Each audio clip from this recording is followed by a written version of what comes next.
Good afternoon guys. अभी बज रहे हैं रात क्या दोपहर के 2। और अभी ये मत सोचा मैं अभी सो के उठाऊँ। मैं बस लेटा हुआ हूँ यहाँ पे, क्योंकि बस ये है यार, अभी कल पेपर था।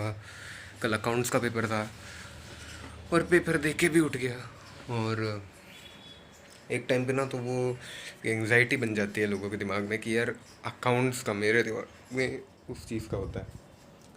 अब बोला कि यार तुझे एविएशन में इंटरेस्ट है, तुझे टेक्नोलॉजी में इंटरेस्ट है, तो तूने कॉमर्स क्यों ली? Why didn't you take science?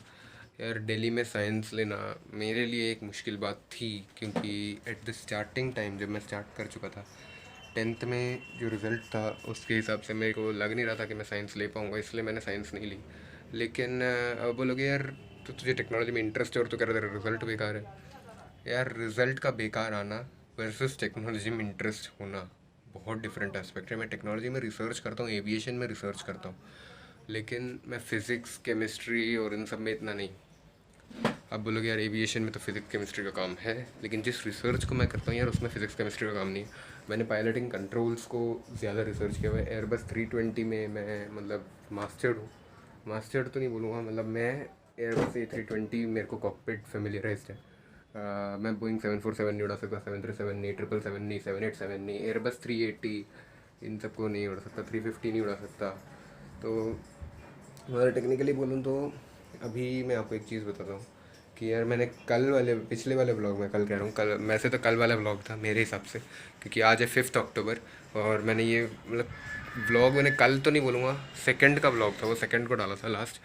और आज है 5 अक्टूबर। थर्ड और फोर्थ को मैंने ब्लॉग नहीं किया, क्योंकि थर्ड को तो मेरे को तैयारी करनी थी, पढ़ना था कंस्टेंटली, क्योंकि फोर्थ को पेपर था कल। और फोर्थ को मैंने ब्लॉग नहीं किया क्योंकि भाई कल पेपर था, फिर मैं पेपर दे के उठा, फिर मन नहीं किया ब्लॉग करने का। और हम ब्लॉगर्स का ये सीन रहता है कि अगर मन नहीं कर रहा है तो कैमरा उठाने की ज़रूरत नहीं है, क्योंकि फ़ायदा नहीं है, इंटरेक्शन होगा ही नहीं। और इसलिए मैंने ऐसा कैमरा उठाया नहीं अपना। और ज़्यादातर मैं बोलूँगा कि काफ़ी सारी चीज़ें थी जो हुई और मैंने उनको सीरियसली नहीं लिया। और हाँ गाइस, हाइट के बेसिस पे बहुत लोग कमेंट कर रहे थे, comment in the sense YouTube पे नहीं, अपने फैमिलीज़ में ही। मैं अभी रिसेंटली गया था केरला, और जब मैं वापस आया तो बहुत टाइम लगा। आपको पता है कि लॉकडाउन वाला एक सीन चल रहा है अभी भी। अब बोले यार कैसा लॉकडाउन? कोई लॉकडाउन तो चल नहीं रहा है। लॉकडाउन यार बच्चों के लिए, स्टूडेंट्स के लिए अभी भी लॉकडाउन चल रहा है दिल्ली में। तो अभी केरला के तो गवर्नमेंट ने बोल दिया भाई नवंबर 1 से आ जाना स्कूल। अभी दिल्ली गवर्नमेंट का कुछ अता पता कुछ भी नहीं है कि भाई कब आना है स्कूल, क्या करना है, कुछ नहीं पता है। तो हम लोग अभी कुछ कह नहीं सकते। तो हम लोग भी 2 साल से, मेरे दोस्तों से मैं मिला तो हूँ, लेकिन बीच बीच में झलकियाँ टाइप्स है, तो इतना क्लियर नहीं मिला नहीं था। रिसेंटली मैं गया चर्च संडे को, और संडे को तो दोस्त होते ही हैं, तो तब जाके लोगों को अंदाज़ा हुआ यार तेरे ब्लॉग्स में तो बहुत छोटा लगता है तू, असल ज़िंदगी में देखने में क्या मतलब वो, मतलब बोलूँगा हाइट के मामले में ही और थोड़े मतलब शोल्डर के मामले में ही थोड़ा ब्रॉड हो चुका हूँ मैं। तो ये चीज़ काफ़ी हद तक इम्प्लीमेंट होती है। ये चीज़ मैंने देख ली, 2 साल में काफ़ी ज़्यादा डिफ्रेंसिएशन हुआ है।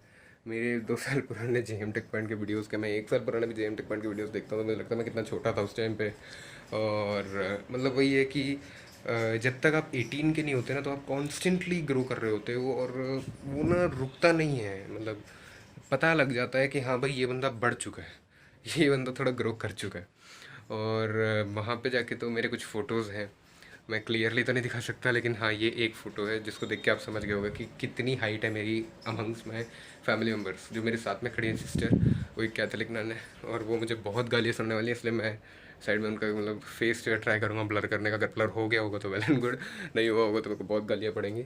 लेकिन ऑन एन ओवरऑल केस, ये मेरी सिस्टर की हाइट है, मतलब मेरी सिस्टर कह रहा हूँ, मेरी आंटी की हाइट है, एक कैथलिक सिस्टर की हाइट है, और वर्सेस मेरी हाइट है। हम लोग मतलब हम लोग एक स्मार्टफोन खोल रहे थे साथ में JM टेक पॉइंट दुबई में। तो उन्होंने बोला JM टेक पॉइंट अगर मेरा स्मार्टफोन खोलेगा तो अच्छी बात रहेगी, तो करके मैं थोड़ा थाना मारा था मेरे को, तो मैंने बोला ठीक है मैं भी जाने को स्वीकार करता हूँ, मैं भी खोलता हूँ आपके लिए स्मार्टफोन। तो मैंने खोला और हम लोगों ने सारे फीचर्स सब डिस्कस किए बैठ के। अभी स्मार्टफोन मत पूछना यार कौन सा था, बता देता हूँ। LG का W11 स्मार्टफोन था, कोई ज़्यादा हैवी ड्यूटी, कोई S20 अल्ट्रा और वो सब नहीं था। छोटा मोटा स्मार्टफोन था। और वो एक कैथोलिक ना यार, उनको क्या इतने फ्लैगशिप्स और इन सब का काम। तो वो मतलब छोटे से छोटा स्मार्टफोन भी मिल जाता, बहुत खुश हो गई थी वो। और तो हम लोगों ने ओपन किया, तो आप वर्सेस देख सकते हो कि कितनी हाइट मेरी नॉर्मली फैमिली मेम्बर से। और जो लोग अभी बोलते हैं ना यार मेरे फैमिली मेम्बर्स की इतनी हाइट है, मैं इनसे लंबा हो नहीं सकता या इनसे लंबा हो नहीं सकती, यार एक एग्जांपल ले लो इसको, take it as an example. और अब ये नहीं बोल रहा कि मैंने कुछ किया है हाइट बढ़ाने के लिए, ये नेचुरल है। और हाइट एक्चुअल में बढ़ी है मेरे, बहुत बार सर लगा है मेरा दीवार के, मतलब डोर के जो ऊपर के पार्ट्स होते हैं, दीवार होती है।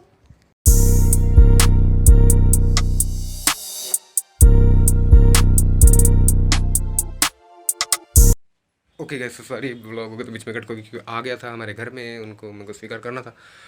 तो अभी ऐसा सीन है कि हम लोगों ने कराया था अपना RT-PCR टेस्ट। ऑब्वियस सी बात है, जाने के लिए कराना पड़ता है। और अगर आप डोमेस्टिक करते हो या इंटरनेशनल ट्रैवल करते हो, अगर आपने कोविड के वैक्सीनेशन के दोनों डोसेस नहीं लिए हैं, जो आई रिकमेंड कि सबको लेने चाहिए, और जैसे ही 12 to 17 वाले लोगों के लिए आ जाएगा मैं ले लूँगा, क्योंकि इस साल मैं 17 का हूँगा।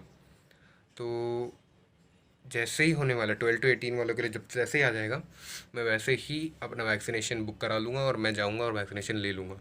ये मेरा कहना है। और आपको मैं बोलूँगा कि वैक्सीनेशन पे बिलीव करो। बहुत लोग कह रहे हैं कि वैक्सीनेशन की वजह से भी लोग मरते हैं।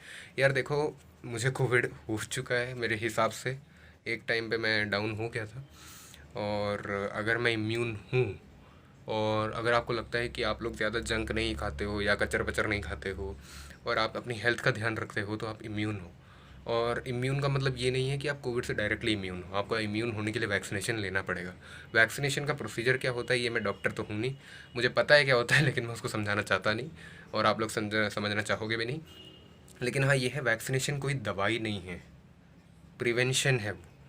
इट्स अ प्रिवेंशन कि आपको वैक्स कोविड ना हो। कोविड के डेड और बहुत ही ज़्यादा वीक सेल्स जो इतना इफेक्ट नहीं करते हैं, वो आपकी बॉडी में इंजेक्ट किए जाते हैं, ताकि आपके जो वाइट ब्लड सेल्स हैं वो उन्हें फाइट कर सके, जिनको सोल्जर सेल्स भी कहते हैं। अगर आपने 10th तक की बायोलॉजी करी है तो आपको पता होगा, उन्हें सोल्जर सेल्स कहते हैं। और वो उन्हें फाइट करते हैं, और वो थोड़ा बहुत इम्यून हो जाते हैं, तो अगली बार अगर मैसिव अटैक होता है तो वो उसको फाइट कर सकेंगे।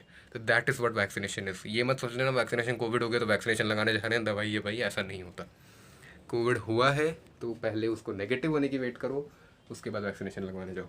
वैक्सीनेशन कोई कोविड की दवाई नहीं है, ठीक है। बहुत लोगों को ये प्रॉब्लम्स हो रही हैं, बहुत लोगों को ऐसा डाउट था, आई थिंक। अभी तो बहुत सारे, लिटरली 99% लोगों ने लगवा लिया होगा। नहीं लगवाया तो लगवाओ ना यार, जाके क्यों नहीं लगवा रहे हो, लगवाना चाहिए।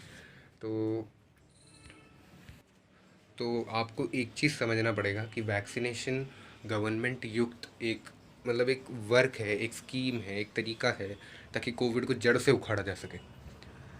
हमें कोविड से लड़ना है, उससे डर के बैठना नहीं है। क्योंकि अगर आपको पता है कि लॉकडाउन हुआ था और उसकी वजह से इकोनॉमी को इतना लॉस हुआ था कि इकोनॉमी डाउन ही हो गई थी इंडिया की। तो ओवरऑल लेवल पे हम लोगों को कोविड से लड़ना पड़ेगा, वरना ये सिलसिला चलता ही रहेगा। और ऑब्वियस सी बात है, मैं इसके बारे में ज़्यादा भाषण नहीं दूंगा। तो दैट्स ऑल अभी के लिए। तो मिलता हूँ आपसे अगली क्लिप में, जब भी, मतलब आपको तो आगे दिख रहा होगा, मुझे जब भी मन करेगा अगली बार ब्लॉग करने का। तो बाय बाय।